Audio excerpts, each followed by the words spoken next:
ଆସନ୍ତୁ ଆମମାନେ ସୁସ୍ଥ ରହିବା।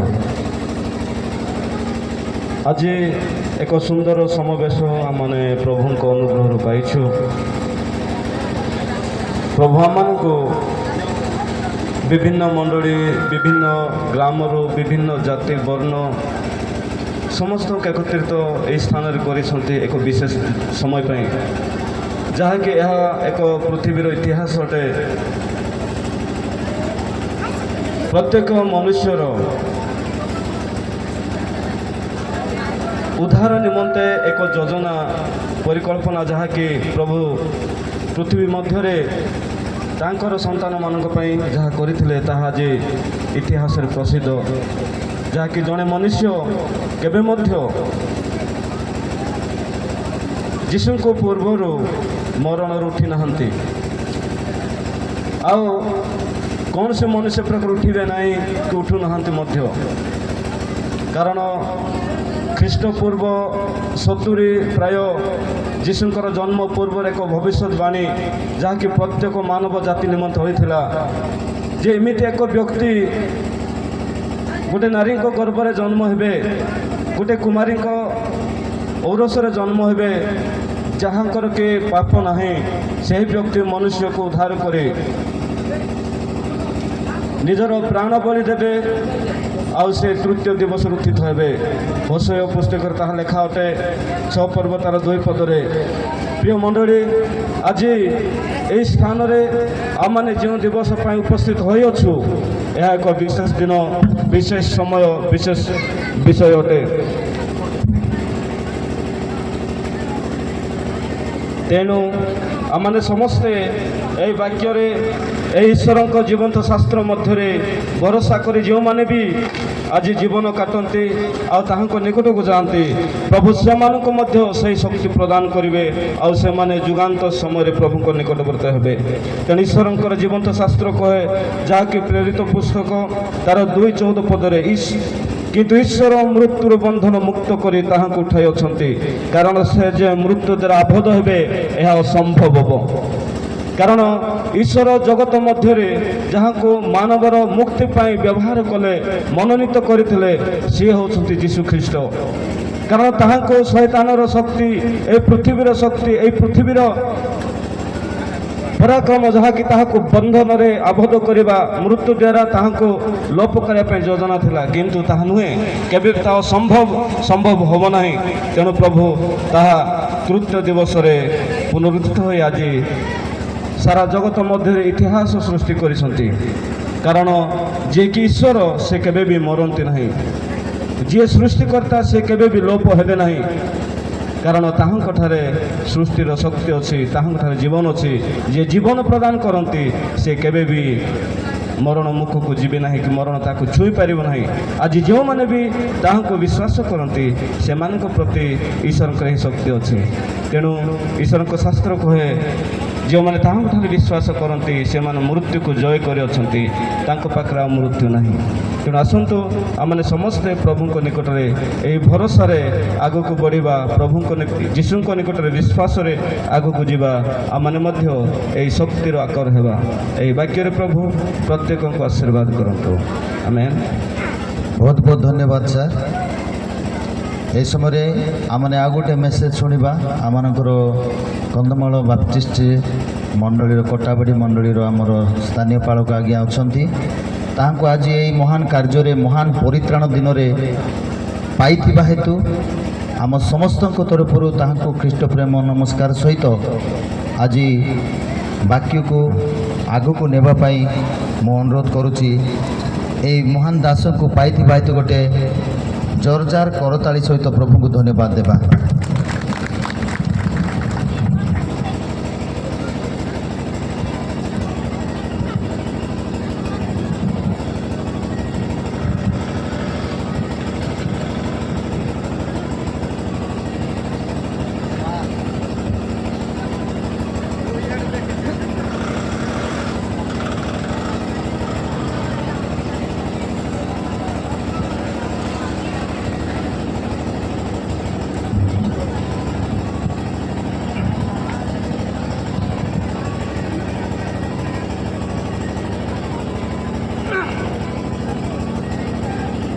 ସମସ୍ତେ କହିବା ହାଲେଲୁୟା ହାଲେଲୁୟା ହାଲେଲୁୟା ହାଲେଲୁୟା।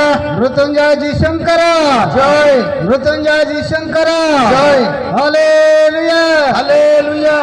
ମୁଁ ବେଶୀ ସମୟ କହିବି ନାହିଁ, ଆମର ଆଜ୍ଞା କହିଛନ୍ତି ପାଷ୍ଟର ମହାଶୟ। ମୁଁ ଗୋଟିଏ କଥା କହିବା ପାଇଁ ଚାହେଁ। ଆଜି ବାଇବେଲ ଗୋଟିଏ ଆଶ୍ଚର୍ଯ୍ୟ ପୁସ୍ତକ, ଆଉ ବାଇବେଲର ଯିଏକି ପରମେଶ୍ୱର ତାଙ୍କର ନାମ ମଧ୍ୟ ଆଶ୍ଚର୍ଯ୍ୟ, ଯାହାକି ସାରା ପୃଥିବୀ ଆଜି କମ୍ପମାନ ହେଉଛି। ଖାଲି ଖ୍ରୀଷ୍ଟିଆନ ସମ୍ପ୍ରଦାୟ ନୁହେଁ, ସାରା ପୃଥିବୀ ସ୍ୱୀକାର କରନ୍ତି।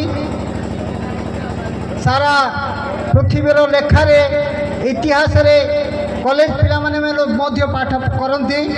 ଯେପରି ଜଣେ ଯିଏକି ଈଶ୍ୱର ଦେହବନ୍ତ ହୋଇଥିଲେ, ଏ ଧରାପୃଷ୍ଠରେ ଅବତରଣ କରିଥିଲେ ସମସ୍ତ ମାନବର ପରିତ୍ରାଣ ନିମନ୍ତେ, ଖାଲି ଖ୍ରୀଷ୍ଟିଆନ ମାନଙ୍କ ପାଇଁ ନୁହେଁ, ସମଗ୍ର ପୃଥିବୀର ଜଗତର ପାପ ନିମନ୍ତେ ଜଣେ ମୃତ୍ୟୁବରଣ କରିବେ ବୋଲି 700 ବର୍ଷ ପୂର୍ବରୁ ହିଁ ଭାବବାଡ଼ି ହୋଇଥିଲା। ଆଉ ସେ ଜନ୍ମ ଲାଭ କଲେ, ପାପ ବହନ କରି ମୃତ୍ୟୁଭୋଗ କଲେ। ଆଉ ତାହା ଆମେ ଗୁଡ୍ ଫ୍ରାଇଡେ କହିଥାଉ। ତାପରେ ଆମେ ପୁନରୁତ୍ଥାନ ଦିବସକୁ ଗୁରୁତ୍ୱ ଦେଇଥାଉ। ଅନେକ ଯେଉଁମାନେ ଖ୍ରୀଷ୍ଟିଆନ ହେଇନାହାନ୍ତି ସେମାନେ ଅନେକ କହିଥାନ୍ତି ଅବଶ୍ୟ ଯୀଶୁଖ୍ରୀଷ୍ଟ ଜନ୍ମଗ୍ରହଣ କରିଥିଲେ, କିନ୍ତୁ ସେ ପୁନରୁତ୍ଥାନ ହେବାଟା ସମ୍ଭବ ନୁହେଁ। କିନ୍ତୁ ବାସ୍ତବରେ ଯଦି ସମ୍ଭବ ହେଇନଥାନ୍ତା, ଆଜି ଖ୍ରୀଷ୍ଟ ଧର୍ମ ବିଶ୍ୱବିଖ୍ୟାତ ବହୁଳ ଧର୍ମ ହେଇନଥାନ୍ତେ, ଏତେ ଜନସଂଖ୍ୟା ପରିପୂର୍ଣ୍ଣ ହେଇନଥାନ୍ତେ। ଆଜି ଦାରିଙ୍ଗବାଡ଼ି କିମ୍ବା ଏଇ ବର୍ତ୍ତମା ଏରିଆରେ ନୁହେଁ ନାହିଁ, ଏପରି ରାଜ୍ୟ ନୁହେଁ, ଏପରି ଆଉ ଜନଗହଳି ଆମେ ଦେଖିବା କଥା ପାଇଥାଉ। ଚର୍ଚ୍ଚ ଗୁଡ଼ାକ ଦେଖି ବାସ୍ତବରେ ସେ ଜନ୍ମ ଲାଭ କରିଥିଲେ, ସମସ୍ତ ପାପ ନିମନ୍ତେ ହୋଇଥିଲେ, ଆଉ ସେ ପୁନରୁତ୍ଥିତ ହୋଇଥିଲେ। ହାଲେଲୁୟା। ଏଇଟା ହେଉଛି ଖ୍ରୀଷ୍ଟ ତତ୍ତ୍ୱ ଉପରେ ବିଶ୍ୱାସ କରି ଆଜି ମଣ୍ଡଳୀ ସ୍ଥାପିତ ହେଇଛି। ଆଉ ବିଶ୍ୱାସର ନିଶ୍ଚିତ କାରଣ ରହିଛି। କୌଣସି ନାହିଁ ଯେ ମୁଁ ମରିବି, ତୃତୀୟ ଦିନରେ ଉତ୍ଥାପିତ ହେବି ବୋଲି। କିନ୍ତୁ ଯେଉଁ ଈଶ୍ୱର କି ନାଜରିତ ଯୀଶୁ, ସେ ସର୍ବପ୍ରଥମେ ସେ ଘୋଷଣା କରି କହିଥିଲେ, ମୁଁ ମରିବି, ମୁଁ ଦୁଃଖ ଭୋଗ କରିବି, ତୃତୀୟ ଦିବସରେ ଉଠିବି ବୋଲି। ସେ ବାଇଚାନ୍ସ କରିନଥିଲେ ବା ସେ ପୁନରୁତ୍ଥିତ ହୋଇନଥିଲେ। ସେ ଈଶ୍ୱରଙ୍କର କଳ୍ପିତ ନିରୂପିତ ପ୍ରକାଶ କରିଥିଲେ, ଯାହାକି ମାଥି ପୁସ୍ତକ 16 ପର୍ବର 21 ପଦରେ ଲେଖା ହେଇଛି। ସେହି ସମୟଠାରୁ ତାହାଙ୍କୁ ଅବଶ୍ୟ ଜେରୁସାଲେମକୁ ଯିବାକୁ ହେବ। ହସ୍ତରୁ ବହୁତ ତୃତୀୟ ଦିବସରେ ଉତ୍ଥିତ ହେବ। ଚାହେଁ ଖ୍ରୀଷ୍ଟ ଖ୍ରୀଷ୍ଟଙ୍କୁ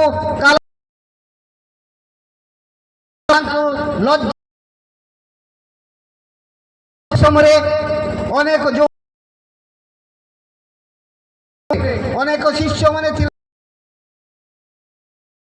ଥିଲେ, ସେମାନେ ହତାଶ। ଯାକୋବ 12 ଶିଷ୍ୟ ଥିଲେ। ମୃତ୍ୟୁକୁ ଜୟ କରି ଥିଲେ। ଜୀବନ୍ତ ପରମେଶ୍ୱର ବୋଲି ଆମେ କଲେ ଧର୍ମ ଲୋପ ହେଇଯିବ ବୋଲି କରିକି ସେମାନେ ଭୟଭୀତ ହେଇଯାଏ। ଯୀଶୁ ଖ୍ରୀଷ୍ଟ ସେ ମଧ୍ୟ ନାହିଁ, ତାଙ୍କ ସଙ୍ଗରେ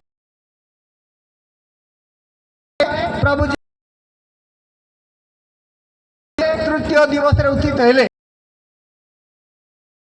ତାଙ୍କୁ ଚୋରମାନେ ନେଇ ଯାଇନାହାନ୍ତି, ଦେଖାଦେଲେ। 12 ଜଣଙ୍କୁ ଦେଖା, ସ୍ତ୍ରୀ ମାନଙ୍କୁ ଦେଖାଦେଲେ। ତାପରେ 12 ଜଣଙ୍କୁ ଦେଖାଦେଲେ। 500ରୁ ଅଧିକ ଲୋକଙ୍କୁ ଯେଉଁମାନେ ଭୟଭୀତ ଲୁଚିଥିଲେ ସେମାନେ ପ୍ରଚାର କରିବାକୁ ଆରମ୍ଭ କଲେ। ପ୍ରମାଣିତ ହେଲା ଯେଉଁ ପ୍ରମାଣିତ ହେଇଥିଲା ସମାଧି ଖୋଲା ଅଛି, ସେଇ ସମାଧିରେ ଆଉ ଯୀଶୁଙ୍କର ଶରୀର ନଥିଲା, ଯାହା ଫଳରେ ଅଗ୍ନି ଗଲା, ଯାହାକୁ କି କ୍ରୁଶରେ ମୃତ୍ୟୁ ହେଲେ ସର୍ବନାଶ ହେଇଗଲା, ସରିଗଲେ ବୋଲି କହୁଥିଲେ।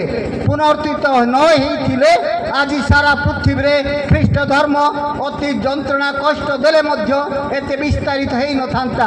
ଆଜି ସେଇଟାକୁ ଖ୍ରୀଷ୍ଟ ଧର୍ମ ଆଉ ସ୍ମରଣ କରିବା ନିମନ୍ତେ ପୁନରୁତ୍ଥାନ ଦିବସକୁ ଆଜି ସ୍ମରଣ କରୁଛନ୍ତି, ଜୟ ଜୟକାର କରୁଛନ୍ତି, ଯେହେତୁ ଆମର ପ୍ରଭୁ ଆଜି ଉଠିଥିଲେ ବୋଲି। ବର୍ତ୍ତମାନ ସେ ଉଠିଥିବାରୁ ହିଁ ମଣ୍ଡଳୀ ଗୁଡ଼ାକର ବିଶ୍ୱାସ ବୃଦ୍ଧି ଲାଭ କରୁଛି। ଯେତେ ତାଡ଼ନା ଆସୁନା କାହିଁକି, ଯେତେ ନିର୍ଯାତନା ଆସୁନା କାହିଁକି, ଯେତେ ଖ୍ରୀଷ୍ଟ ଧର୍ମକୁ ଦଣ୍ଡିତ କରି ମୃତ୍ୟୁ ମୁଖରେ ପକାଇଲେ ମଧ୍ୟ ଯେହେତୁ ଖାତିରି କରୁନାହାନ୍ତି, ଯେହେତୁ ତାଙ୍କର ପ୍ରଭୁ ଆଉ ଖ୍ରୀଷ୍ଟିଆନ ମାନଙ୍କର ଈଶ୍ୱର ସେ ମୃତ୍ୟୁରୁ ଜୟ କରିକି ସେ ସ୍ୱର୍ଗକୁ ଯାଇଛନ୍ତି। ଆଉ ଖାଲି ସେ ସିଧା ଯାଇନାହାନ୍ତି, 40 ଦିନ ପର୍ଯ୍ୟନ୍ତ ପ୍ରତ୍ୟେକଙ୍କୁ ଦର୍ଶନ ଦେଇ ଯାଇଛନ୍ତି। ସେଇ ପ୍ରଭୁ ଆଉ ଦ୍ୱିତୀୟ ଆଗମନ କରୁଛନ୍ତି। ହାଲେଲୁୟା। সেই দিবসକୁ ସ୍ମରଣ କରି ଆଜି ଯେ ବର୍ତ୍ତମାନ ଏରିଆର ଲୋକ ନୁହେଁ ବା ଆଜି କଟାବାଡ଼ି କି ଏହି ଏରିଆର ଲୋକ ନୁହେଁ, ସାରା ପୃଥିବୀ ଆଜି ପ୍ରଭୁ ଯୀଶୁ ଖ୍ରୀଷ୍ଟଙ୍କ ପୁନରୁତ୍ଥାନ ଦିବସକୁ ସେ ମନେ ପକାଇ ଆନନ୍ଦ ଉଲ୍ଲାସ କରୁଛନ୍ତି। ଆମେ ମଧ୍ୟ ସହଭାଗିତାରେ ନାଚ ଗୀତରେ ତାଙ୍କର ପ୍ରଶଂସା କରୁଛୁ ଆଉ ପ୍ରଚାର କରିବା ପାଇଁ ଚାହିଁଲୁ ଯେ ଉଠିଛନ୍ତି। କେହି ଯଦି ସନ୍ଦେହ କରେ ତାହେଲେ ସେମାନେ ବାଇବେଲ ପଢ଼ନ୍ତୁ କିମ୍ବା ପାଷ୍ଟରମାନଙ୍କ ସହିତ ଯୋଗାଯୋଗ କରନ୍ତୁ ବୋଲିକି ସେମାନେ ପ୍ରମାଣ ଦେବା କୁହନ୍ତୁ। ଯେହେତୁ ତାଙ୍କର ସୁଯୋଗ ମିଳିଲା ସେଥିପାଇଁ ପ୍ରଭୁ ଗୌରବାନ୍ୱିତ ହୁଅନ୍ତୁ। ଏହି ଶେଷରେ ମୁଁ ଆପଣମାନଙ୍କୁ ଯେଉଁମାନେ ପୁନରୁତ୍ଥାନ ଦିବସର ସୁସମ୍ବାଦକୁ ପ୍ରତ୍ୟେକ ହୃଦୟରେ ପ୍ରଭୁ କାର୍ଯ୍ୟ କରନ୍ତୁ ଆଉ ବିଶ୍ୱାସ କରନ୍ତୁ ଆଉ ତାଙ୍କୁ ପ୍ରଭୁ ଆଉ ଈଶ୍ୱର ବୋଲି ଗ୍ରହଣ କରନ୍ତୁ। ପ୍ରଭୁ ଅଳ୍ପ ଶିକ୍ଷା ପ୍ରତି ଶ୍ରବଣ ପ୍ରତି ପ୍ରତ୍ୟେକଙ୍କୁ ଆଶୀର୍ବାଦ କରନ୍ତୁ। ଆମେନ୍ ଆମେନ୍ ଆମେନ୍ ଆମେନ୍ ଆମେନ୍। ଆଉ ଥରେ କହିବ hallelujah hallelujah hallelujah hallelujah hallelujah hallelujah. Mrutyunjay ଯୀଶୁଙ୍କର ଜୟ। ମୃତ୍ୟୁଞ୍ଜୟ ଯୀଶୁଙ୍କର ଜୟ। ପ୍ରଭୁ ଅଳ୍ପ এই সমস্ত সময় পাই ଦେଇଥିବାରୁ ପ୍ରଭୁ ଧନ୍ୟବାଦ ପାଆନ୍ତୁ। ଆମେନ୍ ଆମେନ୍ ଆମେନ୍ ଆମେନ୍। ଏ ସମୟରେ ମୁଁ ପ୍ରେମ ପାଷ୍ଟରଙ୍କୁ ମୁଁ ଅନୁରୋଧ କରୁଛି ସେ ଆଗକୁ ଆସିବେ, ପ୍ରାର୍ଥନା କରିବେ।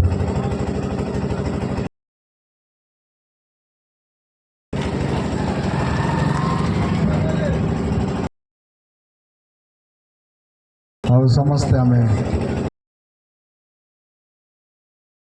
ଚକ୍ଷୁ ବନ୍ଦ କରି ଶକ୍ତିମାନ ପରମେଶ୍ୱର ପ୍ରଭୁ ତୁମେ ମହାନ ଏବଂ ପ୍ରଭୁ ମରଣକୁ ଜୟ କରି ପୂର୍ବେ ତୁମର ପ୍ରମାଣିତ ସତ୍ୟ ମାନବ ଜଗତକୁ ସମସ୍ତ ପାପୀ ମନୁଷ୍ୟକୁ ପାଇଁ ପ୍ରଭୁ ଏ ସମସ୍ତ ତୁମେ ବିଷୟକୁ ଆମେ ସମସ୍ତେ ତୁମକୁ ବିଶ୍ୱାସ କରୁ, ତୁମ ପୁନରୁତ୍ଥାନକୁ ବିଶ୍ୱାସ କରୁ, ତୁମକୁ ଆମେ ବିଶ୍ୱାସ କରୁ। ଏହା ଯେଉଁ ତୁମେ ପରିବର୍ତ୍ତନ କର ପ୍ରଭୁ। ଏ ସମବେତ ଭାବରେ ଆମେ ସମସ୍ତେ ଏହି ବର୍ତ୍ତମାନ ସମସ୍ତ ଭାଇ ଭଉଣୀ ମାନେ ଆମେ ଏ ଜାଗାରେ ଉପସ୍ଥିତ ଅଛୁ, ପ୍ରାର୍ଥନା କରୁଛୁ ବିଶ୍ୱାସ କରନ୍ତୁ ଅନନ୍ତ ଜୀବନ ପାଆନ୍ତୁ। ଏହି ବର୍ତ୍ତମାନ ପଞ୍ଚାୟତର କୌଣସି ବ୍ୟକ୍ତି ନ କୌଣସି ହେଇପାରିବେ, ସେଥିପାଇଁ ସାହାଯ୍ୟ ଶୁଣିଛ। ଧନ୍ୟବାଦ ଯୀଶୁଙ୍କ ନାମରେ। ଈଶ୍ୱରଙ୍କର ପ୍ରେମ, ଆତ୍ମାଙ୍କର ଶାନ୍ତି, ବିଶ୍ୱାସର ଜୀବନ କାଟନ୍ତୁ ପ୍ରତ୍ୟେକଙ୍କ ସଙ୍ଗରେ ଉପକାର କରନ୍ତୁ।